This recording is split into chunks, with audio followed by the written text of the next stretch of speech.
pembangunan Masjid Quba. Hasbunallah wa ni'mal wakil. Tatkala Nabi SAW tiba di Madinah, Nabi SAW tidak langsung menuju ke pusat kota Madinah, tapi Nabi SAW mampir di daerah selatan kota Madinah, yaitu daerah Quba. Yang di situ Nabi kemudian berdiam di situ beberapa waktu, kemudian untuk membangun Masjid Quba. Dan Masjid Quba inilah yang dipuji oleh Allah Subhanahu wa taala dalam Al-Qur'an surat At-Taubah, la masjidun ussisa 'ala taqwa min awwali yaumin ahaqqu an taquma fihi.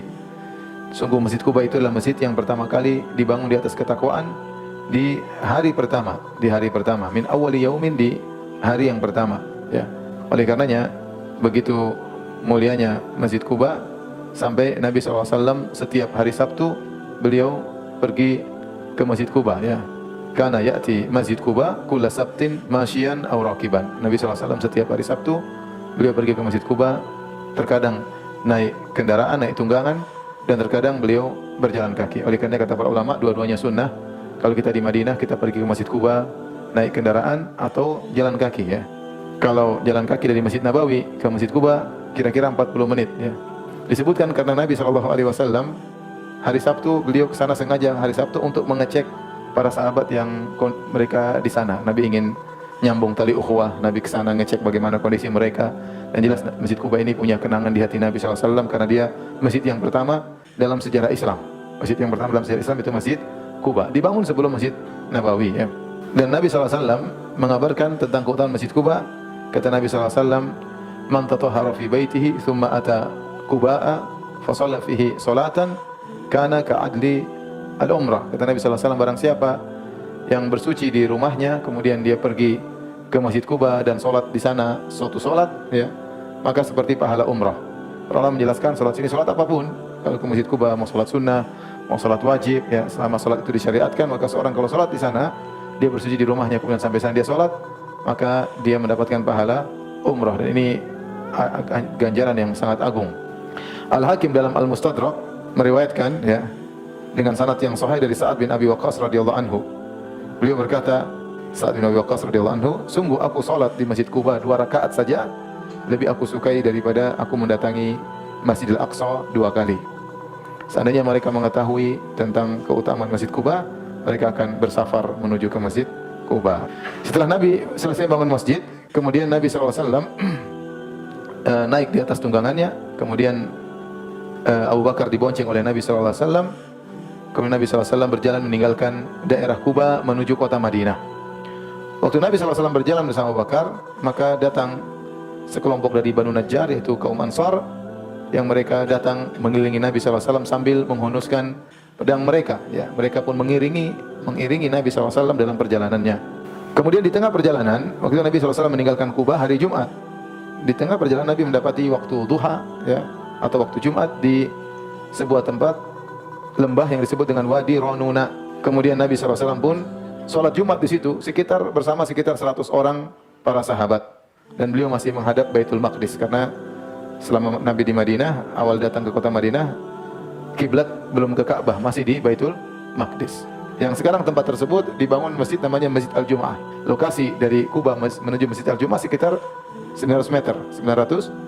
Sekarang sudah dibuat masjid bersejarah dinamakan dengan Masjid Al-Jum'ah. Itulah lokasi di mana Nabi pertama kali sholat Jumat di kota Madinah bersama sekitar 100 orang sahabat. Dan itu Jumat pertama kali Nabi kerjakan, ya. Kemudian berangkatlah setelah sholat Jumat, Nabi melanjutkan perjalanan menuju pusat kota Madinah. Dulu Quba itu bukan Madinah, ya. Quba itu luar kota, ya. Kalau sekarang ya Quba sudah masuk kota Madinah, ya, karena Madinah semakin luas. Dulu kota Madinah kecil, ya. Kata para ulama, kota Madinah dahulu itulah Masjid Nabawi bersama pagarnya. Itulah kota Madinah zaman dahulu. Maka Nabi berangkat dari Quba menuju kota Madinah, ya, dari perkampungan Bani Salim bin Auf. Kemudian Nabi SAW pun berjalan dengan ontanya, ya. Setiap Nabi lewat suatu rumah atau suatu kampung, maka mereka minta Nabi untuk singgah. Tatkala Nabi SAW melewati suatu tempat, dia bertemu dengan beberapa orang, kemudian mereka berkata, ya Rasulullah, aqim indana fil adadi wal uddati wal mana'ah. Ya Rasulullah, mampirlah, singgahlah di tempat kami, menginap di tempat kami, sungguhnya kami jumlah kami banyak dan kami punya kekuatan ya. Aman kalau bersama kami ya. Kata Nabi SAW, khallu sabilaha fa innaha ma'murah. Biarkan ontaku berjalan, sungguhnya dia sedang diperintah, jangan ditahan. Fakhallau sabilaha. Akhirnya mereka biarkan onta Nabi jalan. Onta Nabi jalan terus. Onta Nabi dan Nabi dan sebagian sahabat melewati rumah Bani Bayadah, yaitu kampung lagi. Sampai lewat situ, Nabi dicegat oleh Ziyad bin Labid radhiyallahu anhu dan juga Farwah bin Amr bersama beberapa orang kampung Bani Bayadah. Kemudian mereka berkata, ya Rasulullah, halumma ilaina. Wahai Rasulullah, mampirlah tempat kami ya. Kami jumlahnya banyak, kami juga akan membela engkau ya. Nabi hanya berkata, khallu sabilaha fa innaha ma'murah. Biarkan ontaku berjalan, dia sedang diperintah ya. Fakhallau sabilaha, mereka biarkan ontanya berjalan. Fantalaqat, ontanya jalan lagi. Sampai mereka tiba di perkampungan Bani Sa'idah. Maka dicegat oleh Sa'ad bin Ubadah wal Mundhir bin Amr. Beberapa orang dari Bani Sa'idah. Mereka berkata sama, ya Rasulullah, halumma ilaina ilal adat wal uddati wal manah. Ya Rasulullah, mampirlah di tempat kami, ya, singgah di tempat kami. Sudah kami jumlahnya banyak, kami punya kekuatan, kami akan melindungimu. Faqala, Rasulullah SAW jawab dengan jawaban yang sama, khallu sabilaha fa innaha ma'murah. Biarkan ontaku jalan, sungguhnya dia sedang diperintah oleh Allah Subhanahu wa taala. Jangan hentikan dia. Fantalaqat, jalan lagi terus sampai Rasulullah SAW masuk di kota Madinah. Fi jawin mashhunin bil farah, orang-orang menyambut kedatangan Nabi dengan penuh kegembiraan ya, dan ini adalah sejarah yang luar biasa. Maka terdengar suara takbir, suara tahmid di jalan-jalan, di rumah-rumah, di lorong-lorong. Semua para sahabat bergembira dengan kedatangan Nabi sallallahu alaihi wasallam. Imam Ahmad meriwayatkan dari Anas bin Malik, dia berkata, "Inilah asafil gilman yaqulun." Aku sedang bersama anak-anak kecil, anak-anak muda, dan mereka berkata, "Ja'a Muhammad." Muhammad datang, Muhammad datang. Fa'as'a, maka aku berusaha, fala ara syai'an, aku lihat enggak ada orang. Semua yaqulun, mereka berkata lagi, "Ja'a Muhammad." Muhammad sudah datang. Fa'as'a fala ara syai'an, aku pun cari-cari, enggak dapat juga, mana Muhammad. Qala hatta ja'a Rasul sallallahu alaihi wasallam wa sahibu Abu Bakrin, fakamanna fi ba'dhi hiraril Madinah, thumma ba'atha rajulan min ahli badiyah liyu'dhina bihim al-ansar. Maka kami tiba-tiba datang Nabi dan Abu Bakar, dan kami sedang berada di suatu tempat, kami bersembunyi, ngelihat-lihat, oh kelihatan Nabi SAW bersama Abu Bakar. Maka kemudian Rasulullah SAW dan Abu Bakar mengutus seorang untuk mengumumkan kepada kaum Ansar bahwasanya Nabi sudah datang. Maka datanglah para sahabat ya, sekitar 500 orang, mereka menyambut kedatangan Nabi dan Abu Bakar radhiyallahu taala anhu. Sambil mereka berkata, "Intaliqu aminin muta'in." Ya, silakan jalan wahai Nabi dan Abu Bakar, kalian datang dalam kondisi aman dan akan ditaati. Orang-orang begitu ramai menyambut Nabi sallallahu alaihi wasallam, sampai gadis-gadis yang biasanya dipingit dalam rumah juga keluar pingin lihat sahabat Nabi sallallahu alaihi wasallam. Mereka berkata, "Ayyuhum hu?" Mana yang Muhammad? Mana yang Muhammad? Mereka sampai keluar di rumah-rumah ya, ingin tahu Nabi sallallahu alaihi wasallam. Kata Al-Bara' bin Azib, "Fama ra'aitu ahlal Madinati farihu bi syai'in farahum bi Rasulillah sallallahu alaihi wasallam." Aku tidak pernah melihat penduduk kota Madinah gembira sebagaimana gembira mereka tatkala mereka menyambut kedatangan Rasulullah sallallahu alaihi wasallam. Sampai orang-orang berkata, "Qadima Rasulullah sallallahu alaihi wasallam, telah datang." Maka para lelaki, para wanita sampai naik di atas atap-atap rumah ingin lihat Nabi ya. Anak-anak, pembantu-pembantu semua tersebar di jalan-jalan. Semuanya berteriak, "Ya Muhammad, ya Rasulullah, ya Muhammad, ya Rasulullah." Gembira karena kedatangan Nabi sallallahu alaihi wasallam. Anas berkata juga, "Fama ra'aitu yawman qad anwara wala ahsana min yawmin dakhala Rasulullah sallallahu Abu Bakar al-Madinah." Aku tidak pernah mendapati suatu hari yang begitu bercahaya dan begitu indah seperti hari pertama kali Nabi dan Abu Bakar masuk dalam kota Madinah. Kemudian Nabi SAW setiap melewati rumah dari kaum Ansar di kota Madinah, semuanya memegang tali kekang onta Nabi SAW. Kemudian mereka berkata, "Ya Rasulullah, mampir." Rasulullah berkata, "Khallu sabilaha fa innaha ma'murah." Biarkan ontaku jalan, sungguhnya dia sedang diperintahkan. Enggak ada mampir-mampir. Kemudian Rasulullah SAW terus jalan dengan ontanya sampai Rasulullah SAW tiba di rumah dari Bani Malik ibn Najjar, tempat dibangunnya Masjid Nabawi. Jadi yang memilih lokasi dibangunnya masjid itu onta atas perintah siapa? Allah. Bukan Nabi yang milih. Yang milih Allah. Tetapi melalui onta tersebut. Tiba-tiba onta tersebut berhenti di lokasi tempat Masjid Nabawi akan dibangun. Dia pun duduk di situ. Dan Nabi belum turun. Dia duduk sebentar, kemudian dia bangun lagi. Bangkit lagi onta tersebut, wasarat qalilan. Kemudian dia jalan, maju lagi. Setelah dia jalan, kemudian dia tengok kanan, tengok kiri, dia balik lagi.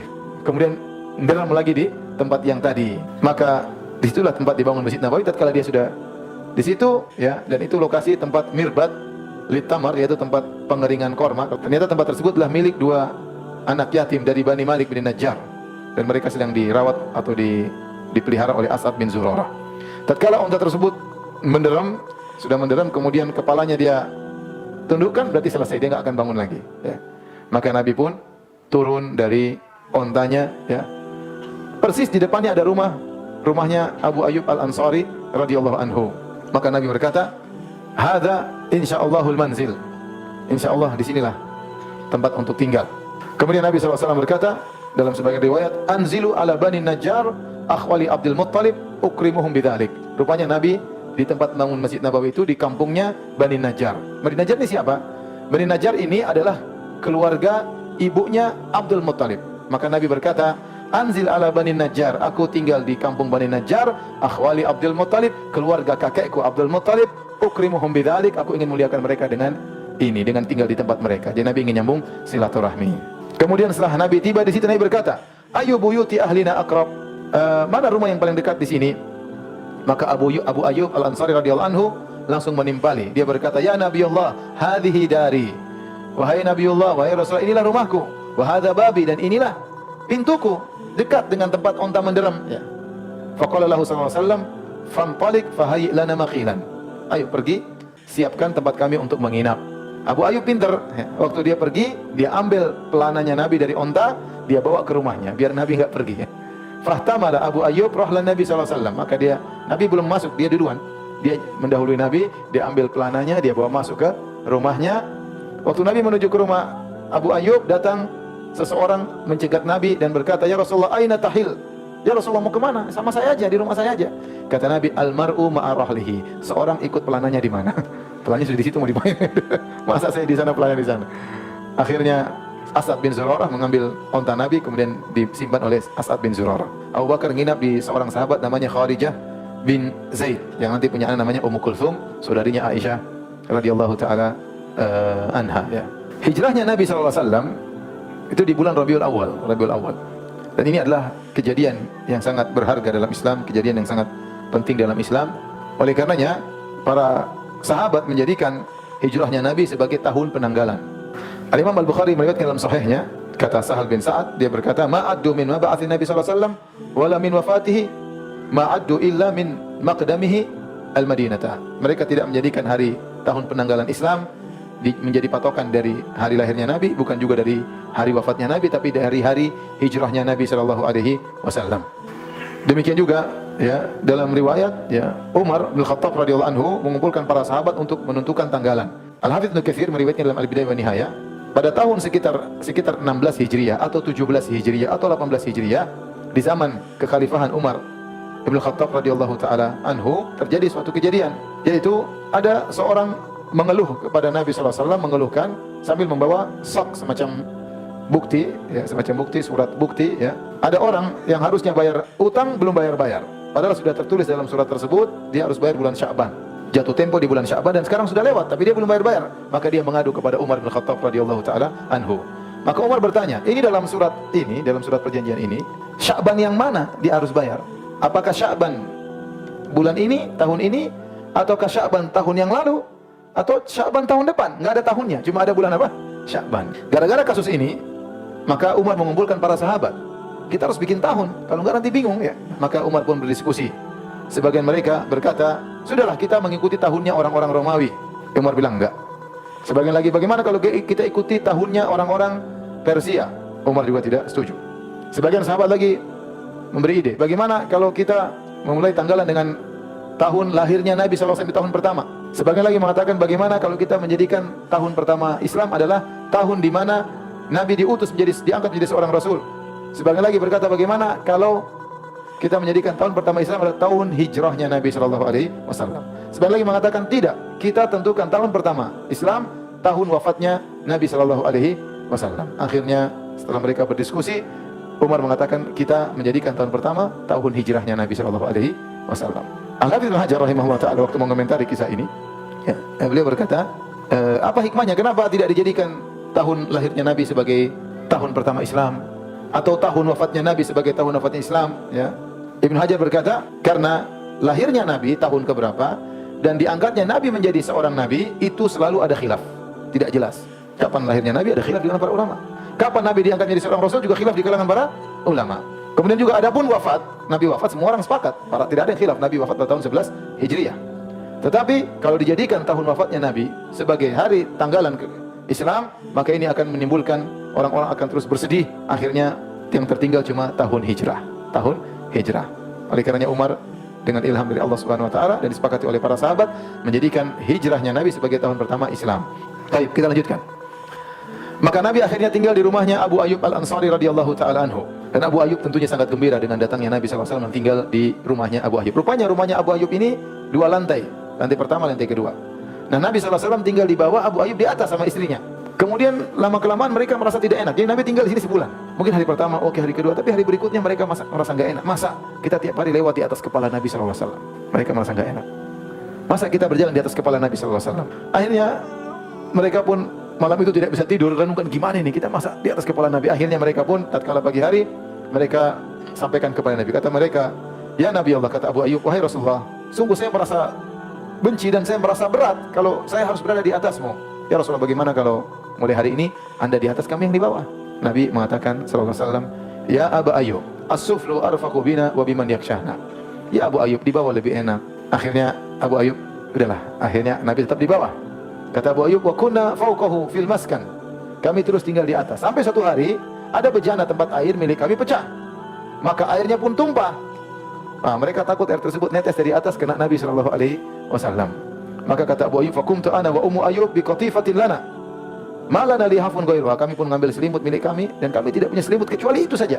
Kami untuk agar air tidak tumpah ke bawah kami ambil. Ya, kami untuk mengeringkan lantai di atas. Khawatir air menetes sampai kena Nabi sallallahu alaihi wasallam. Akhirnya setelah kejadian itu, kata Abu Ayyub, aku pun turun menemui Nabi sallallahu alaihi wasallam. Aku berkata, "La a'lu saqifatan anta tahtaha." Aku tidak mungkin ya Rasulullah. Tidak mungkin saya tinggal di atas suatu atap yang di bawahnya ada dirimu. Rasulullah bilang, "Enggak, saya di bawah aja." Abu Ayyub, "Enggak ya Rasulullah, harus."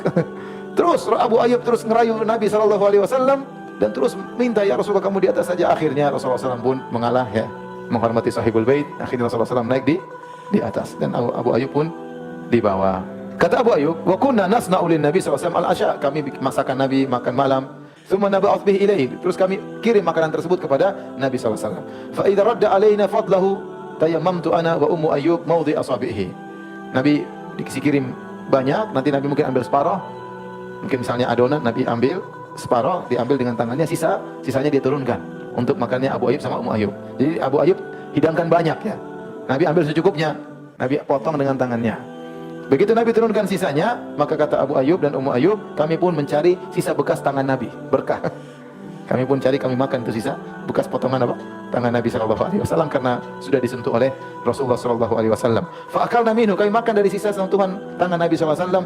Nabtaghi bidzalikal barakah, kami berharap mendapatkan keberkahan dari makanan yang sudah disentuh oleh Nabi sallallahu alaihi wasallam. Dan begitulah para sahabat, mereka tahu bahwasanya tubuh Nabi penuh berkah. Sampai suatu hari kami bikin makan malam, ya. Kemudian di masakan tersebut kami campurkan bawang putih atau bawang merah. Kemudian kami kirim kepada Nabi sallallahu alaihi wasallam. Ternyata Rasulullah SAW tolak. Rasulullah SAW tidak makan sama sekali. Rasulullah SAW lihat, Rasulullah SAW turunkan kembali. Kami faji'tuhu fazian, kami pun takut. Ini kenapa makanannya? Ya Rasulullah, radatta asya'aka, kenapa kau tidak makan ya Rasulullah? Kembalikan makan malammu. Walam arafi maudhi ayadik, aku tidak lihat kau potong sama sekali dari makanan tersebut. Wa kunta idza radattahu alaina. Ya, tayammamtu ana wa ummu Ayyub bi maudhi ayadik. Kami biasanya kalau kau ambil, kami biasanya nyari sisa bekas sentuhan tanganmu untuk kami makan. Kami mengharap keberkahan. Tetapi sekarang kenapa kau tidak ambil sama sekali? Ada apa gerangannya Rasulullah? Fama mana'aka minhu, apa yang mencegahmu untuk tidak mengambil makanan kami? Maka Nabi berkata, "Inni wajadtu fihi riha hadhihi syajarah wa ana rajulun unaji." Aku tadi mau makan, aku mencium ada bau bawang. Dan aku tidak bisa karena aku ini unaji, aku sedang berbincang-bincang dengan malaikat. Dan malaikat tidak suka bau bawang. Maka Abu Ayyub bertanya, "Aharamunhu? Apakah haram ya Rasulullah?" Kata Nabi, "La, tidak haram. Walakinni akrahu, tapi aku tidak suka." Kata Abu Ayyub, setelah itu kami tidak pernah masak lagi makanan buat Nabi, ada bawang putihnya atau bawang merahnya. Wa ma kana tamur lailatun illa wa ala babi Rasulullah sallallahu alaihi wasallam wal arba'ah min as-sahabah al-ansar yatanawabuna fi hamli ta'ami Rasulullah sallallahu alaihi wasallam. Dan para sahabat, bukan cuma Abu Ayyub saja yang melayani Nabi. para sahabat setiap hari juga datang antar makanan kepada Nabi. Setiap hari, tidak ada satu malam pun kecuali ada 3 orang atau 4 orang mengantar makanan buat Nabi sallallahu alaihi wasallam. Sampai ya setelah sebulan kemudian Nabi sallallahu alaihi wasallam berpindah dari rumah Abu Ayyub ke rumahnya beliau sendiri, ke hujurat Nabi sallallahu alaihi wasallam. Tatkala Nabi sementara tinggal di rumahnya Abu Ayyub Al-Ansari radhiyallahu anhu, maka Nabi mengirim Zaid bin Harithah dan Abu Rafi' diutus ke Mekah untuk jemput keluarga Nabi, karena keluarga Nabi belum datang. Dibekali dengan 2 onta dan juga 500 dirham untuk mendatangkan keluarga Nabi sallallahu alaihi wasallam. Maka akhirnya Zaid bin Harithah dan Abu Rafi' membawa Fatimah radhiyallahu taala anha, Ummu Kulthum radhiyallahu anha putri Nabi sallallahu alaihi wasallam, kemudian Saudah binti Zam'ah istrinya Nabi sallallahu alaihi wasallam. Nabi sudah menikah dengan siapa? Saudah. Kemudian Ummu Aiman, kemudian anaknya Usamah bin Zaid. Adapun putri Nabi Zainab, waktu mau diajak ke kota Madinah, maka Zainab tidak mau. Kenapa? Bukan dia tidak mau, tapi dia dilarang oleh suaminya. Suaminya itu yaitu Abul As bin Rabi' masih musyrik. Adapun Ruqayyah putri Nabi SAW sudah duluan berangkat ke kota Madinah bersama Utsman bin Affan suaminya radhiyallahu taala anhum ajma'in. Ya, maka akhirnya keluarga Nabi pun datang. Demikian juga Abu Bakar As-Siddiq suruh mengambil keluarganya, maka datanglah Ummu Ruman, istrinya Abu Bakar, ibunya Aisyah. Kemudian Aisyah dan Asma radhiyallahu taala anhuma, kemudian mereka pun datang tinggal bersama Abu Bakar di kota Madinah. Tatkala hijrah, lahirlah seorang sahabat mulia namanya Abdullah bin Zubair, anaknya Asma bintu Abu Bakar. Ketika Asma sampai di kota Madinah, ya, dalam kondisi hamil, tiba di kota Madinah, kemudian dia melahirkan anaknya Abdullah bin Zubair. Waktu Abdullah bin Zubair lahir, maka ibunya Asma datang membawa putranya Abdullah bin Zubair kepada Nabi sallallahu alaihi wasallam agar ditahnik oleh Nabi sallallahu alaihi wasallam. Maka Nabi pun menggigit korma, melumat-lumat korma, kemudian Nabi pun ambil korma tersebut, dia masukkan ke dalam mulut Abdullah bin Zubair, dimasukkan, dan itu yang pertama kali masuk dalam mulut Abdullah bin Zubair, korma bersama air liur Nabi sallallahu alaihi wasallam. Dan itu kebiasaan para sahabat, dan Nabi namakan anak tersebut dengan Abdullah sambil didoakan keberkahan.